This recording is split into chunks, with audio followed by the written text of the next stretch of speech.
My wife called the police, reporting an intruder when I came home late from work as a prank.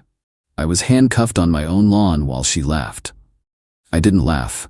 I pressed charges for filing a false police report and handed her divorce papers in the morning.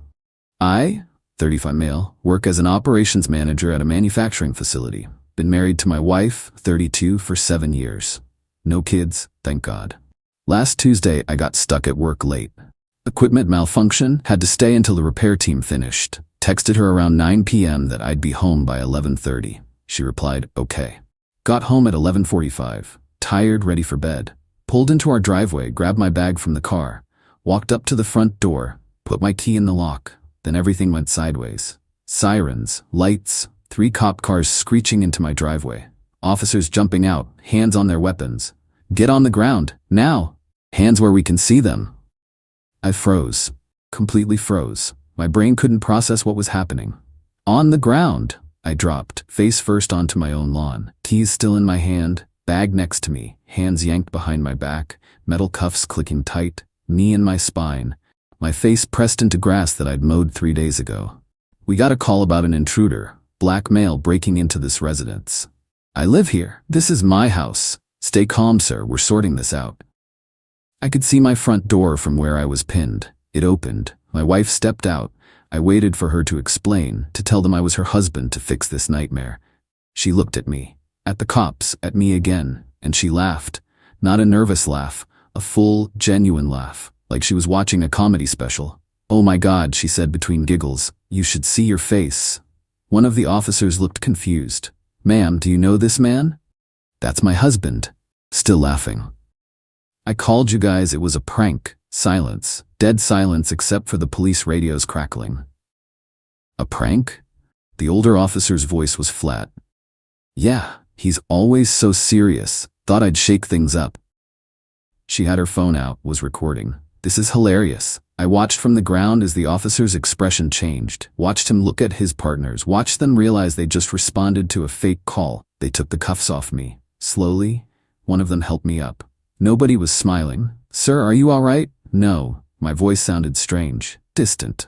I'm not all right. My wife was still recording. Oh, come on, it's funny, lighten up. The older officer turned to her. Ma'am, filing a false police report is a crime. A serious one. It was just a joke. 3 units responded to this call. We thought there was an active burglary. Do you understand how dangerous that situation could have been? But nothing happened. Everyone's fine. I looked at her. Really looked at her. At the person I'd been married to for 7 years, who thought traumatizing me was entertainment. Officer, I said, I want to press charges. Her laughter stopped. What? I want to press charges for filing a false police report. Are you serious right now? Dead serious. It was a prank. It was a crime. The officers took down my statement, took down hers, explained she'd likely be getting a citation, possibly arrested depending on the DA's decision. She went from amused to angry to panicked in about 5 minutes. I slept in the guest room that night, didn't say a word to her. Next morning at 6 a.m., I knocked on our bedroom door. She opened it, eyes puffy from crying. I handed her an envelope. Divorce papers. I contacted a lawyer at midnight. He drew these up as an emergency filing. You can't be serious. Your prank proved something. You don't respect me. You don't think about consequences, and you think my fear and humiliation are funny. I'm done. Over a joke? Over your complete lack of judgment, empathy, and common sense. I moved to my brother's place that day. Haven't been back since. Update 1, 4 days later. The fallout has been intense.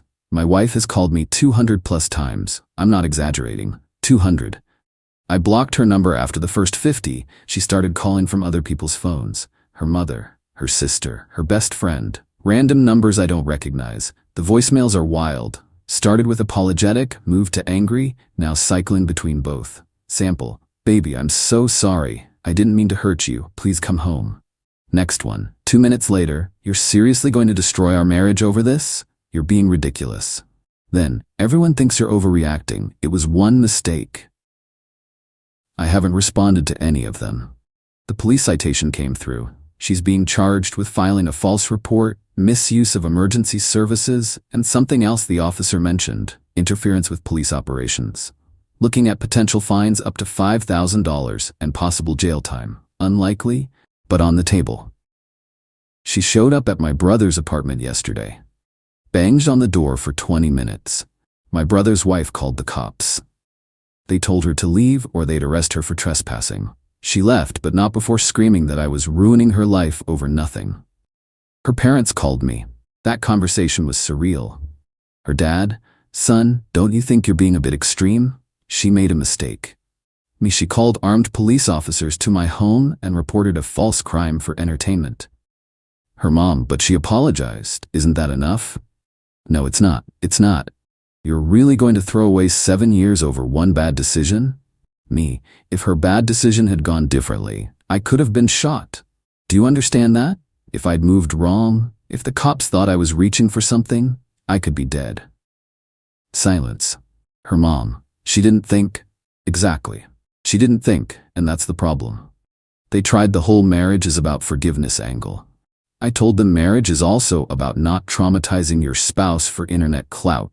Yeah, turns out she was planning to post the video to TikTok. She told her best friend, who told my brother's wife, who told me. The whole thing was for social media content.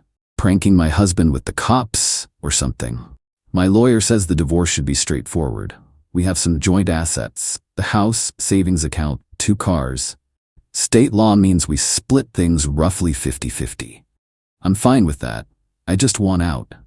My wife's lawyer, yes, she already got one, sent a letter suggesting we work things out and go to counseling instead of divorcing. My lawyer sent back a very polite, absolutely not. The criminal case is moving forward. She got a court date next month. Her lawyer is trying to get the charges dropped, claiming it was a misunderstanding and she had no malicious intent. The prosecutor's office isn't buying it. They've got the 911 recording. Got her on tape telling the dispatcher there was an intruder breaking in, describing me, her husband who she knew was coming home, and giving our address. Then they have the body cam footage from the officers showing her laughing, recording, admitting it was a prank. Pretty open and shut. My work has been supportive, told them what happened. My boss's response, "Take whatever time you need." That's traumatic as hell. It is. I'm not sleeping great. Keep having this dream where I'm back on the lawn, but this time the cops don't realize their mistake. Every time I close my eyes, I feel the cuffs, hear the sirens. My brother asked if I'm sure about the divorce. What if she's genuinely sorry? She's sorry she got caught. Sorry there are consequences. She's not sorry she did it. How do you know? Because her first instinct wasn't to apologize to me. It was to apologize to the cops for wasting their time. Then she got mad at me for pressing charges. Never once did she seem to understand why having your spouse report you as a criminal might be relationship ending. He got it. Friends are split. My friends are on my side. Her friends think I'm overreacting. One of them texted me, "Don't you think divorce is harsh? It was a stupid prank that went wrong." I replied, "If your partner called armed officers to your home as a joke, would you trust them again?"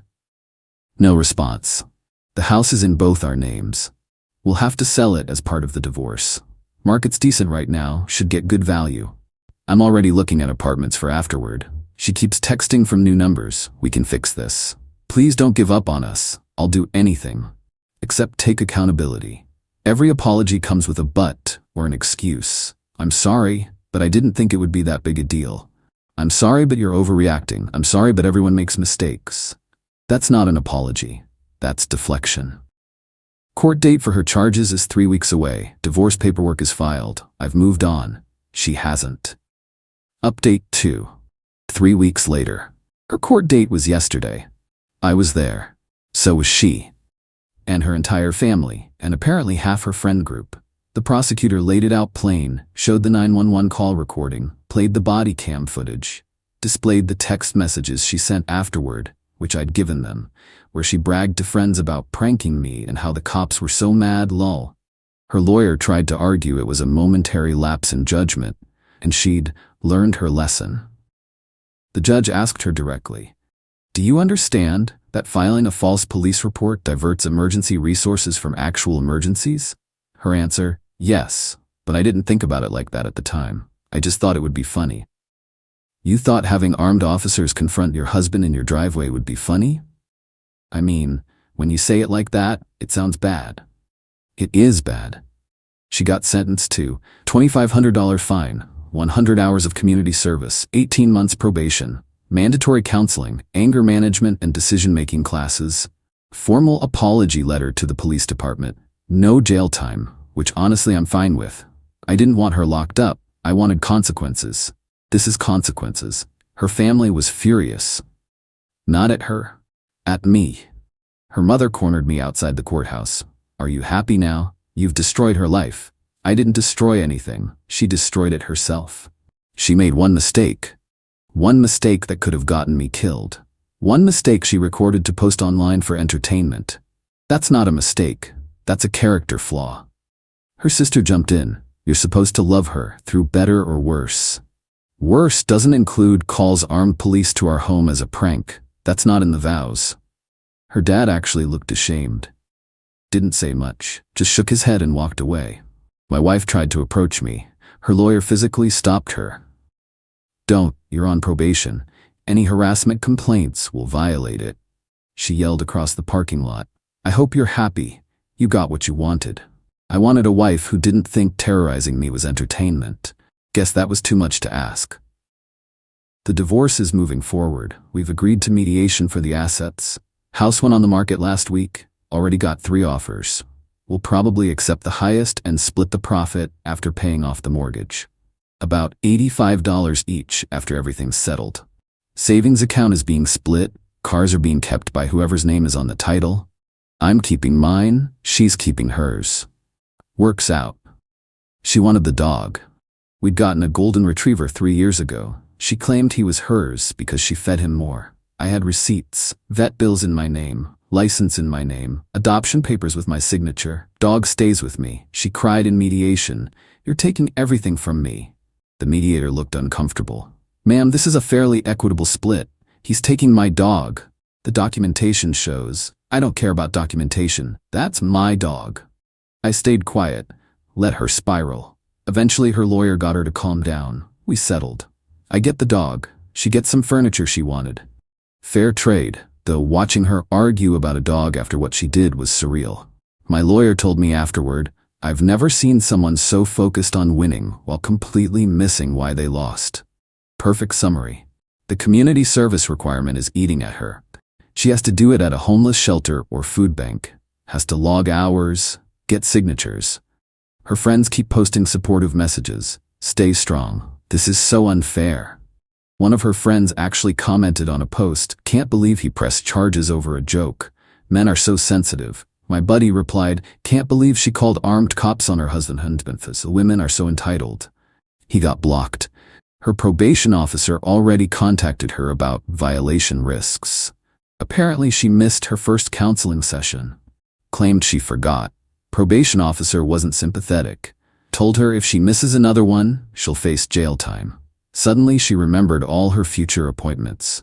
My therapist, yeah, I started therapy, says what I'm experiencing is betrayal trauma. That the prank wasn't just disrespectful, it was a violation of trust and safety. That processing it will take time. I'm working on it. Sleep's better. Not perfect, but better. The nightmares are less frequent. I don't jump every time I hear sirens anymore. Got approved for an apartment. Nice place, 1 bedroom, perfect for me and the dog. Moving in next month once the house sale closes. My wife texted from another new number. Can we at least talk, face to face? I replied, no. Everything goes through lawyers. I miss you. You miss having someone to control and humiliate. That's not the same as missing me. That's not fair. Neither was Tuesday at 11:45 p.m. Blocked the number. Final update, 2 months later, divorce finalized last week. I'm officially single. The house sold. Got asking price. After mortgage payoff and splitting proceeds, I walked away with $83,000. Not bad. My ex-wife got the same amount. She immediately spent $15,000 of it on a new car. Posted photos on Instagram with hashtags like fresh start and living my best life. Her best friend commented, you deserve this, queen. Someone replied, didn't she just get convicted of a crime? Comment was deleted within minutes. Her probation is ongoing. She's completed about 30 of her 100 community service hours. Posted a selfie from the food bank with the caption, "Giving back to my community." The comments were mixed. "So inspirational, isn't this court-ordered? Serving looks while serving others. You mean serving time, lol?" She deleted the post after an hour. The anger management classes aren't going well from what I've heard. My ex-brother-in-law, her sister's husband, reached out to me. We'd always gotten along.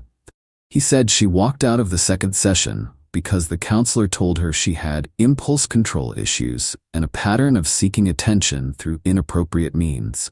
She claimed the counselor was biased against her and requested a new one. Probation officer denied the request, told her she'd complete the program with her assigned counselor or face violations. She went back to the next session. Her family's still trying to paint me as the villain. Her mother posts vague Facebook statuses about people who can't forgive and throwing away good things. Her sister sent me a long email about how I abandoned family and betrayed vows and how I'll regret this decision. I didn't respond, but her dad called me 2 weeks ago. That conversation was different. "I owe you an apology," he said. "I've been thinking about what you said, about how she could have gotten you hurt or worse, and I watched her these past months. Watched how she reacted to everything. To the charges, to the divorce, to the consequences, and I realized you were right." "About what?" "She didn't learn anything. She's not sorry she did it. She's sorry it backfired. She keeps telling people you overreacted, that you're too sensitive, that any other husband would have laughed it off." "Yeah, that sounds about right. I raised her better than this, or I thought I did. But watching her now, I don't even recognize her. Everything's about her, about how she's the victim, about how unfair this all is. She hasn't once acknowledged what she put you through." "No, she hasn't. I'm sorry I didn't see it sooner. I'm sorry I defended her." "I appreciate that. For what it's worth, you made the right call with the charges and the divorce. I wouldn't want my son-in-law treating my daughter the way she treated you." That call meant something. Not enough to change anything, but something. I'm settling into my new apartment. The dog loves it. Big windows, good light, quiet neighborhood. I repainted the bedroom, got new furniture, made it mine. Work's going well. Got a promotion, actually. My boss pulled me aside. "You've been handling a lot personally, but your work hasn't slipped. That shows character. We're bumping you to senior operations manager." Nice raise too. 15 Qley more annually. Helps offset the divorce costs. Dating? Not yet, not ready. My therapist says that's fine, says I should focus on healing, rebuilding my sense of safety and trust. Maybe in a few months. My ex-wife is dating someone new though. Posted photos 2 weeks after the divorce finalized.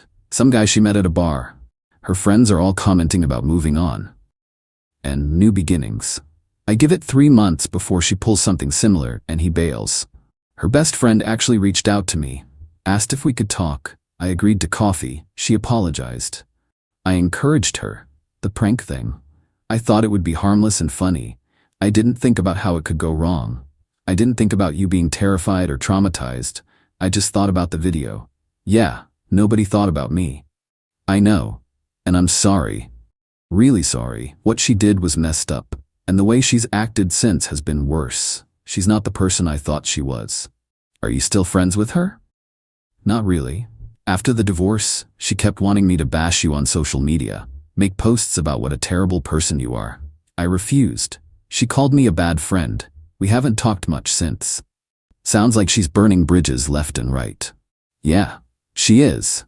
We talked for an hour. She asked how I was really doing. I was honest, better than I expected, but still processing. She said she understood and that she hoped I found someone who treated me right. Decent conversation. Restored some faith in humanity. My brother threw me a divorce party last weekend. Just close friends, pizza, beer, video games. Nobody made jokes about the prank or the arrest. Just hung out, laughed, played games, normal stuff. One of my friends brought a date. She asked what happened with my ex. I gave her the short version. Her response, "What kind of psycho calls the cops on their own husband for a prank? That's insane." Everyone agreed. My friend's date asked, "Did you ever think about forgiving her?" Forgiveness isn't the same as reconciliation. I don't hate her, but I can't trust her. And you can't have a marriage without trust. She nodded. That's fair. The thing about betrayal is it changes you. I'm more cautious now, more aware. I don't assume good intentions, I verify, I protect myself. Some people might call that cynical, I call it learned behavior. My ex-wife completed another 20 hours of community service this week, posted about it again. This time the comments were mostly supportive. Her echo chamber rebuilt itself. She texted me yesterday from yet another new number. I finally get it. What I did to you. How wrong it was. I'm genuinely sorry. I stared at that text for a long time, thought about responding, about acknowledging her apology. Then I remembered her laughing, remembered her recording while I was face down on my own lawn, remembered her anger when I pressed charges, her entitlement in mediation, her victim narrative ever since. I blocked the number. Some people learn, some people change, some people genuinely grow from their mistakes. But some people just learn what to say to get what they want. I'm done trying to figure out which one she is. I'm in my apartment, my dog's asleep on the couch. I've got a beer, a good book, and complete peace of mind. No pranks, no drama, no fake 911 calls, just quiet. And honestly, that's everything I need right now. The divorce cost me some money, cost me a house I liked, cost me 7 years I'll never get back. But it gave me something more valuable, proof that I won't tolerate disrespect, that I'll protect myself, that I know my worth. She got her consequences. I got my freedom. Fair trade.